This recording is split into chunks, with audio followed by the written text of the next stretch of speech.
going on, folks at home? Happy Monday to you. Thanks for joining us here on Northern Life. What a great surprise on this Monday. First off, we got delayed a little bit for the recording of the show, which is fine. Yeah. That's how life goes sometimes. But me and Ryan foraged, and we came in the studio, and we found 2 candy bars sitting on the side right over there. Yeah. We're not sure whose they are, I think but candy bar might be a stretch. A stretch. A tiny candy friend. One of might those be a snack. better, yeah. Yeah. But What- questionable looking, maybe. and we looked at the expiration date, and they're all still good. Yep. Life is good. But we're not sure whose they are, so we might have just stolen something from somebody, and hopefully that didn't ruin their day. Honestly, I don't care. Yeah! You left it in here. It's ours now. This is our studio, Yeah. so if you leave something in here, it's ours. Money, cash, doesn't matter. It goes to us. It's us. Yep. It's ours. There's still a suit jacket from somebody's interview from a while back. I don't think it was our interview, but No. suit jacket is still in here. So if you're a size 30 38? Something? come on down. We'll It's hand ours. it to you. No, Yeah. it's ours. It's in the yeah. studio. We'll turn it into a blanket or something.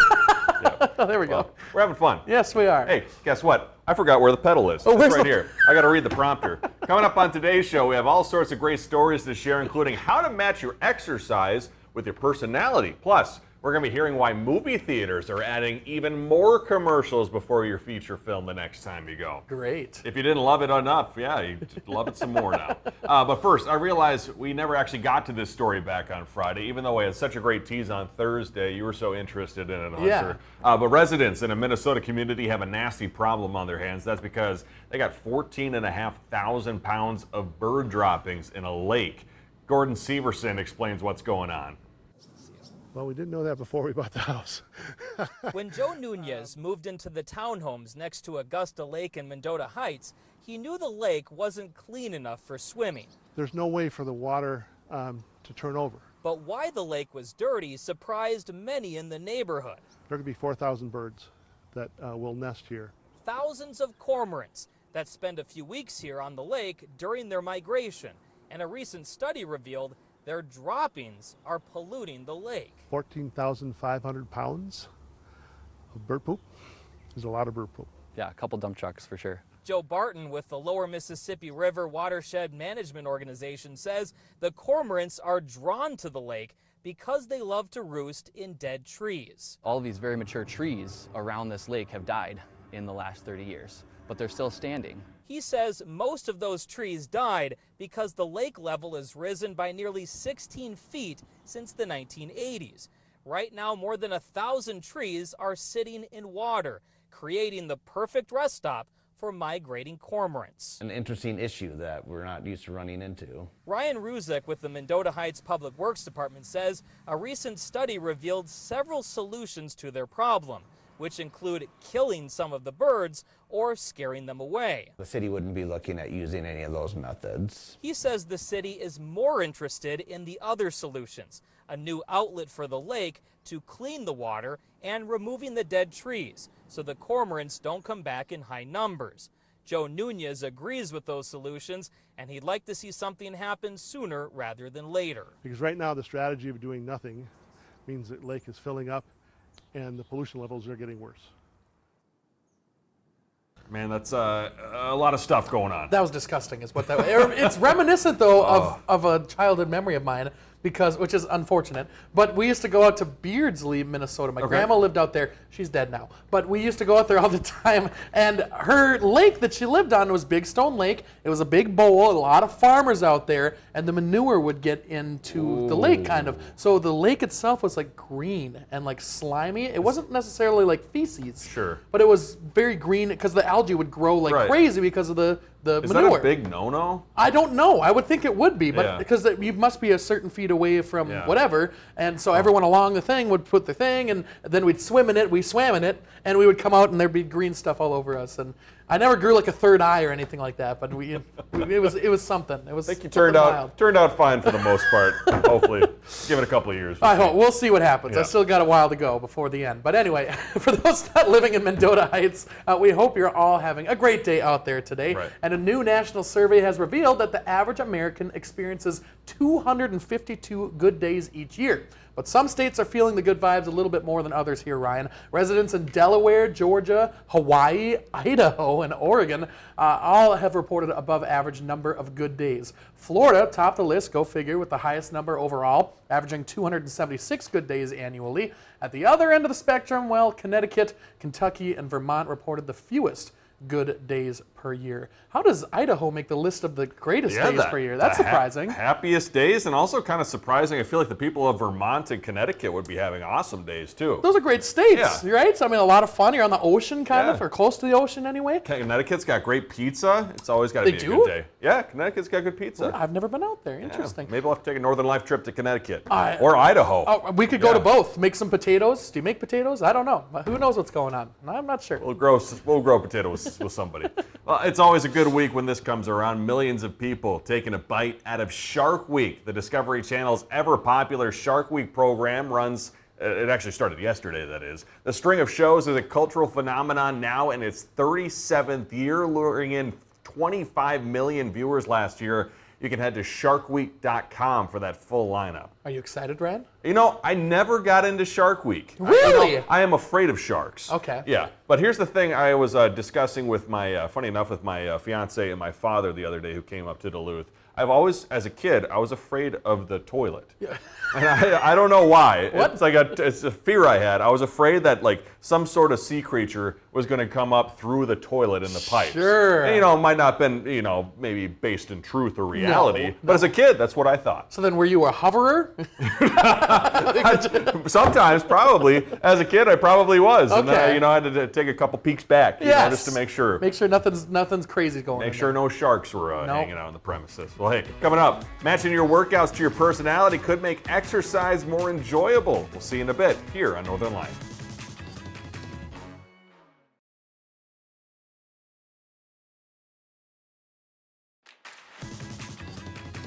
Welcome back, folks. If you visited the movie theater this month, you may have noticed something a little different right before the feature film. AMC just joined two of their competitors in adding even more advertisements on the big screen. It's the latest play to help those struggling theater chains working to regain their financial footing. Here's Jared Hill with more.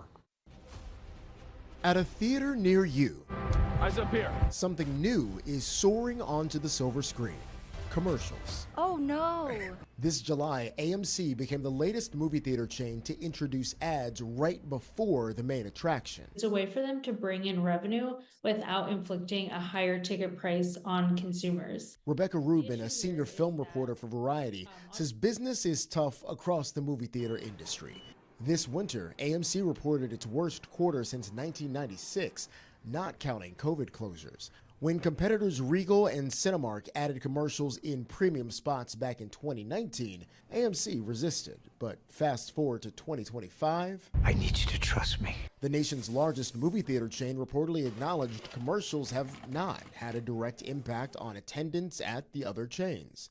But with reserved seating and AMC now officially telling moviegoers the film won't start for 25 to 30 minutes after the listed showtime, what's the benefit to advertisers? Premium or a platinum placement puts it closer to the movie's start time, and so there's more of a chance of those auditorium seats being filled and people actually having their eyeballs on these spots. Movie theaters are deploying a variety of strategies to get people back in the multiplex, whether that's expanded food options, discount days, or exclusive and expensive popcorn buckets. We're here to save everything. While movie box office revenue is improving, data from media analysts The Numbers show last year theaters sold about 40% fewer tickets than in 2019. Because everything now you can just rent on TV. We kind of more prefer the movie night in at home in the comfort of your own couch. Still drawing crowds? IMAX. Having a premium, huge screen makes you feel like you're in the movie. That is something that people have been willing to spend more money on. Go big or stay home. Jared Hill, CBS News, New York.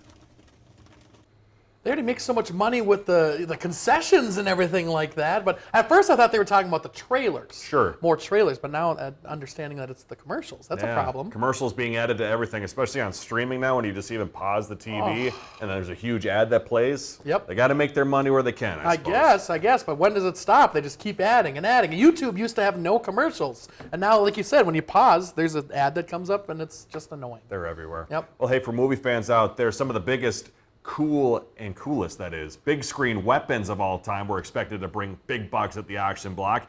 Darth Vader's lightsaber even on the auction block, the actual prop used in The Empire Strikes Back and Return of the Jedi, part of the prop store's next entertainment memorabilia live auction. The pre-sale estimate was $1 to $3 million. Other key items, Harrison Ford's bullwhip and belt from Indiana Jones and The Last Crusade, Sauron's helmet from The Lord of the Rings, The Fellowship of the Ring, and even a neuralizer from Men in Black. That auction's set for September. That is really cool. Were you a big Star Wars fan as a kid? I was a big Lord of the Rings fan. Oh! Yeah, so the Sauron helmet, super cool. Okay, I loved Indiana Jones, of course, and then Men in Black. I used to pretend that I used to get a stick in the woods and pretend like I was holding it up and like doing the thing to my brother, whatever that's called, making his memory go away. And it never worked. Of course, it was a stick. But I'd love to have that as a piece of memorabilia, you know? Yeah, just got to have a couple millions. Yes. First. Yeah. Yep. Well, let's talk about health news. When it comes to fitness, how you move may depend on who you are. That's right. New research reveals your personality could predict your perfect workout. Tina Kraus has the story. It turns out mindset might matter more than muscles when it comes to sticking with a workout. There's a pattern here that we're seeing with extroverts being really attracted to high-intensity sessions. Dr. Flaminia Ronca with University College London says personality plays a powerful role in how and whether we exercise. The way our brain is wired determines how we behave. She and her team put more than 100 volunteers through the paces at their lab, tracking how personality affected their approach to fitness, looking at 5 traits, including extroversion, agreeableness, conscientiousness, neuroticism, and openness. People who are quite conscientious had a very well-rounded fitness. They don't skip leg day. You know, they do everything that they're supposed to do because they know they have to do it. Whereas the extroverts were incredibly fit on the endurance side, but they didn't score that well on strength because they just did what they enjoyed. They're drawn to what stimulates them. Because I'm an extrovert, I like to test myself. So your sunshine. Neil Turner took part in the study and says understanding his own personality has changed how he trains. I'm never going to be the fastest up a mountain, and I'm definitely not going to be the prettiest, but I can achieve my own personal goals. Dr. Ronca says it's important to note personality traits can overlap.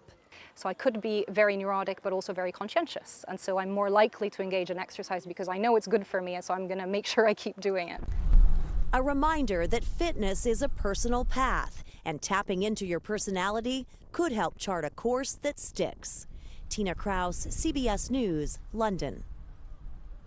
Very interesting thought. I think the workout that fits best for my personality is the rocking back and forth you have to do to get out of the couch when you're sitting in there slumped in. I think that's my perfect workout. Yeah, don't stretch the couch muscles. No, exactly. Yeah. We'll see you after the break.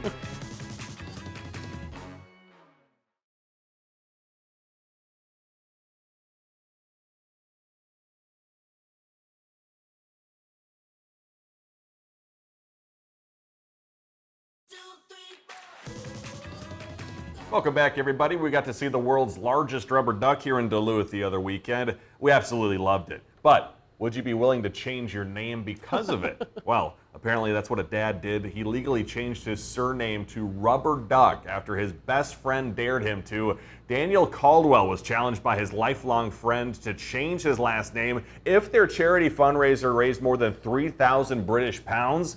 Well, they did exactly that. Now Daniel has no choice but to fulfill his friend's wish. Also, as you can see here, another benchmark in that journey included him having to get a rubber ducky tattoo. Well, if you're obsessed over something, I mean, that's pretty cool. There's a lot of other worse things you can be obsessed over. That is true. That is true. And also, I got to say, that is a pretty cool tattoo. Oh, that's an awesome tattoo. It's a conversation starter. Was it the story we aired a little while ago, England censoring names that you can use and can't use? Oh, right. So Rubber Duck, obviously not one of those names. As long as it's not like king, queen, or prince? King duck. Yeah, that would not fly. Mr. Rubber Duck, happy to meet you. Let's get to a difficult subject that actually many couples face. A new Pennsylvania bill would change how pet custody is decided when it comes to divorce cases. Kind of an interesting topic. Russ Gadati shares more. It might sound surprising, but a lot more custody cases aren't dealing with children. They are, in fact, dealing with pets. And this new bill basically gives judges guidelines to make decisions when it doesn't work out at home, but someone's got to get the dog and cat. Be it dogs, cats, lizards, birds, horses, you name it. Americans, perhaps like no other nation, love, spoil, and pamper their pets. People refer to them as their fur baby. So much so that when couples split, custody of the family pet can cause an already contentious situation to become a lot worse. I can definitely see it, because nobody, wants to part with one of their pets. So I can see how it would definitely bring out a lot of issues. Right now, there are no laws on the books here in Pennsylvania to clarify who gets the family pet, but that may all soon change with the introduction of House Bill 97. There's no guidelines in the law right now for judges to do anything more with a pet than treat it as chattel. Treat it the same way as, well, we're going to divide up the furniture. The bill's guidelines include, did the animal come into the marriage? Who's responsible for the pet's well-being? Who feeds or walks the animal? Who takes the animal to the vet? As well as who has primary custody of the children if children are in fact involved. Now, there are exceptions, however, when it comes to certified service animals. Representative Anita Kulik, who spent 30 years as a practicing family law attorney, authored the bill. And she wants to make one thing perfectly clear. I think some of my colleagues are worried that this bill is equating pet custody with child custody.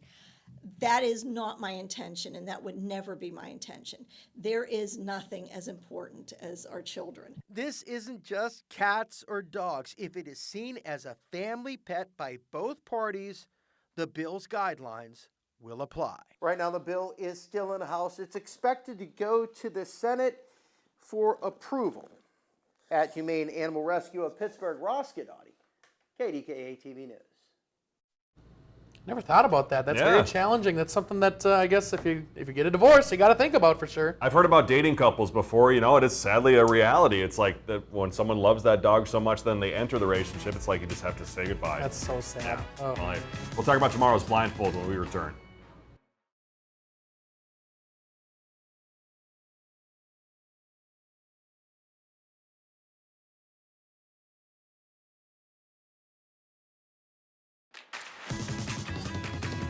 Hey, welcome back. This is the last block of our show right here.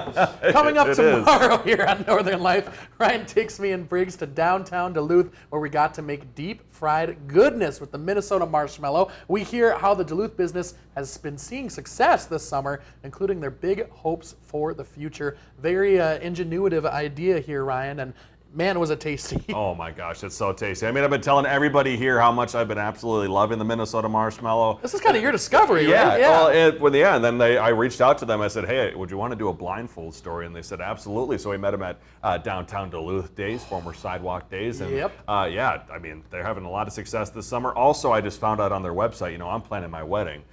They do private events. No at way! The Minnesota Marshmallow. So, yeah, we're going to have to see how that goes. Dude, yeah, forget the catering. Just get the marshmallow there and pay the whatever $2,000 and have free marshmallows for everybody. Yeah. Also, a big thing coming up tomorrow. I believe Briggs LaSavage is back from vacation. We'll hear about all of her adventures. Also, talking about how Wells has been starting daycare. Yep. And I think she's been trying to tackle some things around her house, too. Oh, I imagine there's a lot of new photos from Briggs as well for tomorrow, so that'll be fun. I think her daycare sends her some photos of what Wells is up to. That's cool. Maybe she'll share some with us. There we go. Hey, thank you for joining us. We love you. We'll see you tomorrow. Find some time to throw a line or just head outside to unwind. That's the life in the great North Woods. Hike or bike, whatever you like. Get out in the day, enjoy the night. Yeah, we got the life in the great North Woods. Yeah, we got the life in the great North Woods. Yeah, this is Northern Life.